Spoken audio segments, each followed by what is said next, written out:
Welcome to Dark Legacies TV, where power, greed, and ambition leave their shadows. Today we uncover one of history's darkest empires, a kingdom carved into the heart of Africa, not by nations but by one man. A man who wrapped himself in the cloak of philanthropy while drowning millions in chains, bullets, and blood. This is the story of the Congo Free State, the private empire of King Leopold II, built not on law or loyalty, but on rubber, terror, and severed hands. Chapter 1: The Greedy King Without an Empire. In the late 19th century, Europe was in the middle of the so-called scramble for Africa. Britain, France, Germany, and other powers carved up the continent like a feast, each hungry for land, resources, and glory. But Belgium was small, newly independent, and hardly a world power. Its king, Leopold II, was obsessed with one thing: empire. Leopold looked at his neighbors with envy. Britain had India, France had Algeria, Portugal had Angola, and Belgium, it had chocolate and envy. He believed colonies were the key to wealth, prestige, and immortality. But there was a problem. Belgium's government didn't share his ambition. Parliament didn't want to waste money on far-off adventures. The Belgian people weren't eager for overseas conquest, so Leopold decided, if Belgium wouldn't give him an empire, he'd take one for himself.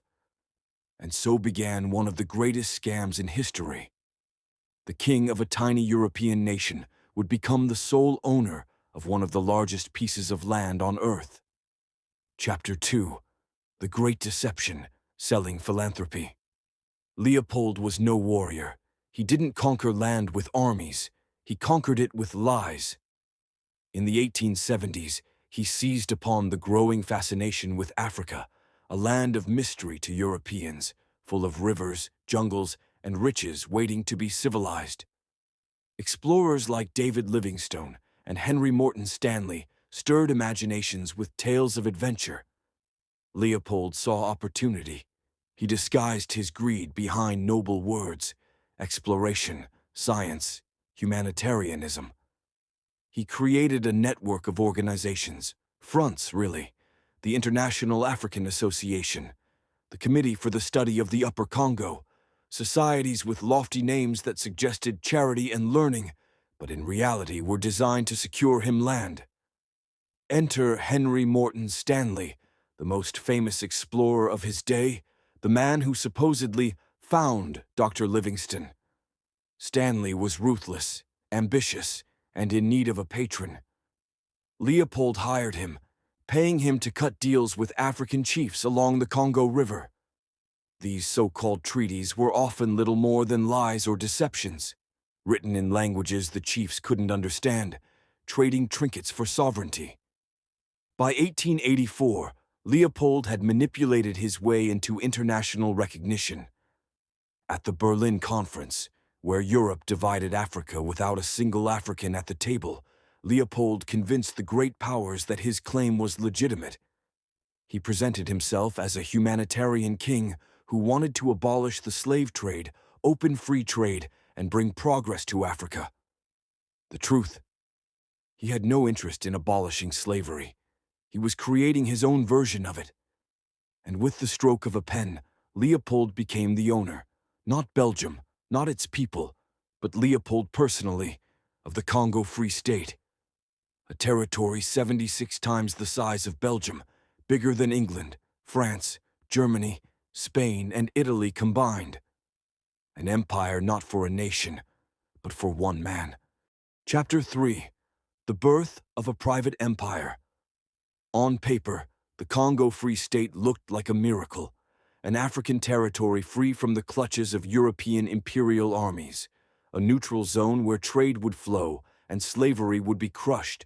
At least, that was Leopold's sales pitch. In truth, the Congo Free State was a wolf in sheep's clothing. From the very beginning, Leopold treated Congo not as a colony, but as his personal estate. Imagine one man, a king in Europe, owning a piece of Africa the size of Western Europe. Not Belgium, not the government, just Leopold. He ran it like a corporation. The Congo was a business venture, and its sole shareholder was him. He set up concession companies, corporations that received slices of Congo's vast land in exchange for profits. The biggest of them, like the Anglo-Belgian India Rubber Company, became machines of terror. But running an empire that vast required an army.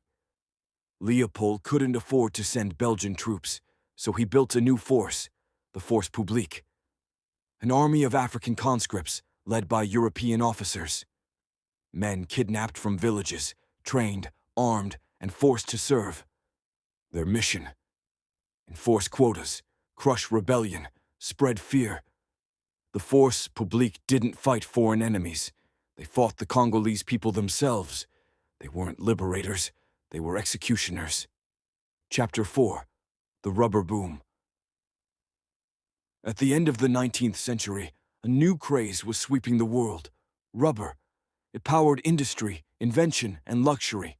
Bicycles, automobiles, telegraphs, machinery, all needed rubber. And where was rubber found in abundance? The jungles of Congo. Leopold saw his chance. He turned Congo into a rubber plantation, forcing entire villages into slavery. Quotas were imposed. Every man had to bring baskets of raw rubber, harvested from the vines in the forest. If they failed, punishment was swift. And the punishments were legendary. Soldiers burned villages to the ground. Families were taken hostage. Women were chained until the men returned with enough rubber to buy their release. And when bullets were fired, soldiers had to show proof they weren't wasted. Proof meant severed hands. Some soldiers cheated. Instead of wasting bullets on rebels, they simply cut off hands from the living. Hands of children, hands of the elderly, hands of anyone they could find. Piles of severed hands became the symbol of Leopold's rule. This wasn't just brutality. It was business. Rubber profits poured into Leopold's coffers. He built grand palaces in Belgium, monuments, lavish estates, all funded by Congolese blood. Chapter 5: Voices from the Darkness. For years, the Congo's suffering was hidden from the world. Reports were suppressed, missionaries silenced, journalists bought off. But eventually, the truth leaked out, through those brave enough to speak.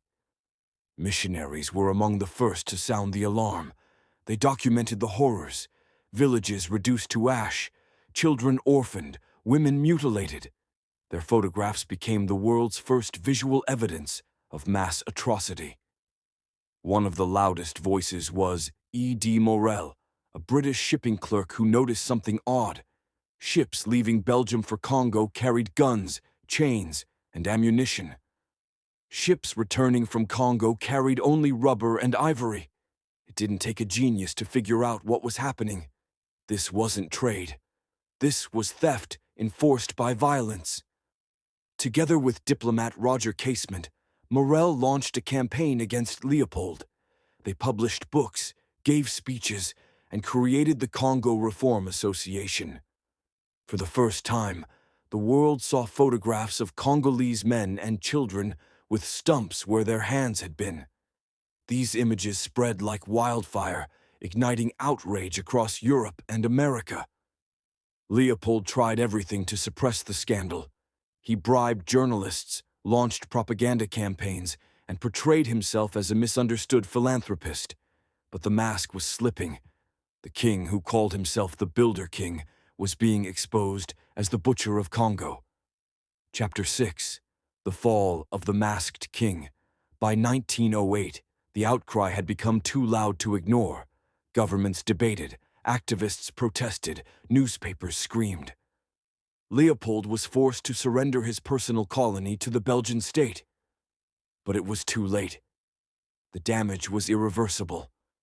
In just over 2 decades, the Congo Free State had claimed as many as 10 million lives through murder, starvation, disease, and despair. A population cut in half. And Leopold? He walked away with vast wealth. He used it to build monuments, museums, and even left a fortune to his mistresses. Belgium inherited the Congo, but not the guilt. That remained with Leopold, though he never faced trial, never admitted wrongdoing. When he died in 1909, crowds in Belgium jeered at his funeral. A king once celebrated as a visionary, now remembered as a butcher. Chapter 7. Eyewitnesses in the Shadows. Numbers can numb the soul. 10 million dead is a statistic too heavy to comprehend.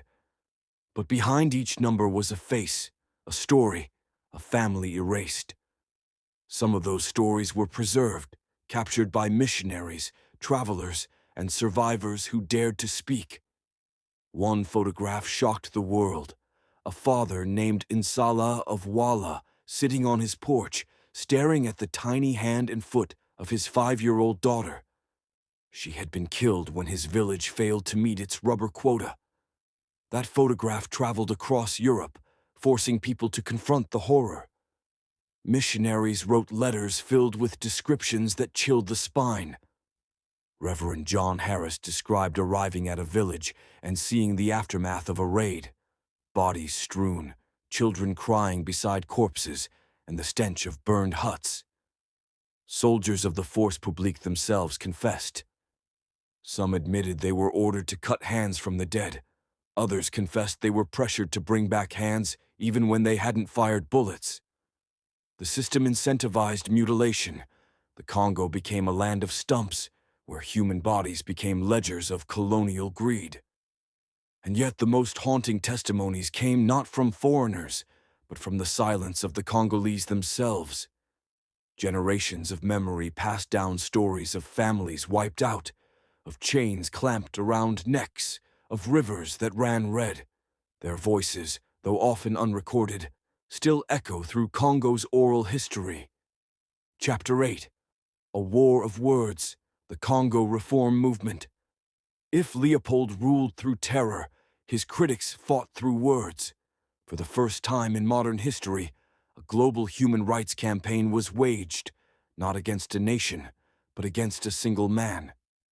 At the center was E.D. Morel, the shipping clerk turned activist. Morel founded newspapers, wrote articles, and uncovered the ugly truth that ships bound for Congo carried only guns, chains, and ammunition. He called it what it was, a slave system hidden under the banner of civilization. He was joined by Roger Casement, an Irish diplomat who traveled through Congo and published the damning Casement Report of 1904. His report, filled with first-hand testimonies and horrifying details, ripped away the last shreds of Leopold's mask. And then came the artists and writers. The great American author Mark Twain published King Leopold's Soliloquy in 1905, a satirical piece where Leopold himself mocked the accusations while dripping in blood. Twain's razor-sharp words cut through the king's propaganda. International celebrities joined the cause.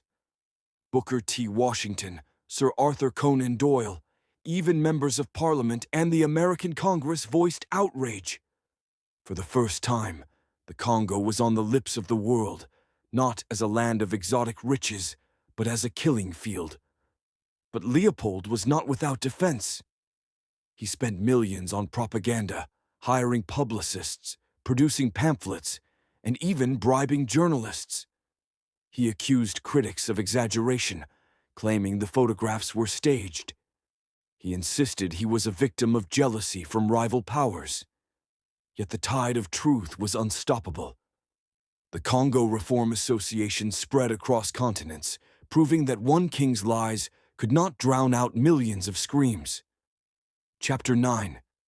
The Legacy of Trauma.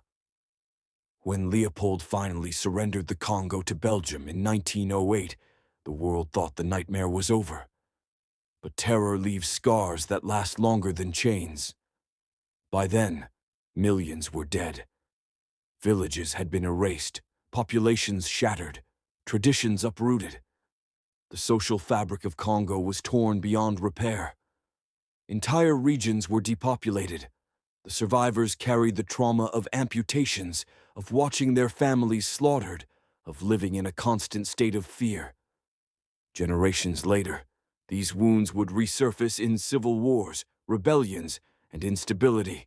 Belgium's takeover did not end exploitation. It simply rebranded it. Rubber quotas faded, but mining for copper, diamonds, and other resources replaced them. Congo remained a treasure chest to be plundered, not a nation to be nurtured. When Congo finally gained independence in 1960, the scars of Leopold's reign still shaped its destiny. Weak governance, exploitation by foreign corporations, and decades of violence all trace their roots back to the dark shadow of the Free State. Historians often debate, was Leopold worse than Hitler, Stalin, or other tyrants? Numbers differ, motives differ, but one fact remains. He was a king who turned greed into genocide. And unlike others, he built his empire in silence, hidden behind lies of charity. Chapter 10. Shadows of Empire. History never ends. Its shadows stretch across centuries, twisting into the present. Leopold II is long dead, his palaces turned into tourist attractions, his statues toppled or defaced. But his legacy still bleeds. What happened in Congo was not unique.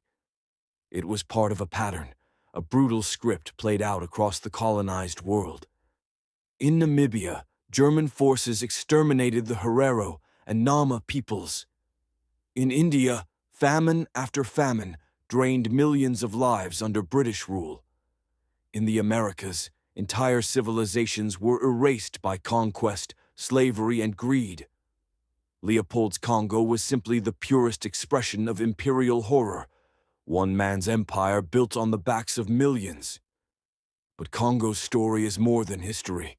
It is prophecy, the blueprint Leopold created of extracting resources at any human cost still echoes today. After rubber, it was copper. After copper, it was diamonds. After diamonds, it was cobalt and coltan, the minerals that power our smartphones, our laptops, our electric cars. Once, the world's greed for bicycles and telegraphs bathed Congo in blood. Today, our demand for batteries and microchips does the same. Rebel groups and corrupt leaders have replaced Leopold's concession companies. But the pattern is unchanged. Resources flow out. Blood flows within. Foreign corporations grow rich, while Congo remains poor. The shadows of empire linger, dressed in modern clothes. Leopold's ghost still stalks Congo's jungles, whispering that the world's appetite is endless, and Congo will always pay the price. Another story written in shadows. This is Dark Legacies TV. The Congo Free State was never free. It was a kingdom built on lies, violence, and greed. Millions perished, and those who survived carried scars into the future. A legacy not of glory, but of terror. Every legacy leaves a shadow. Which one should we uncover next? Subscribe and stay with us.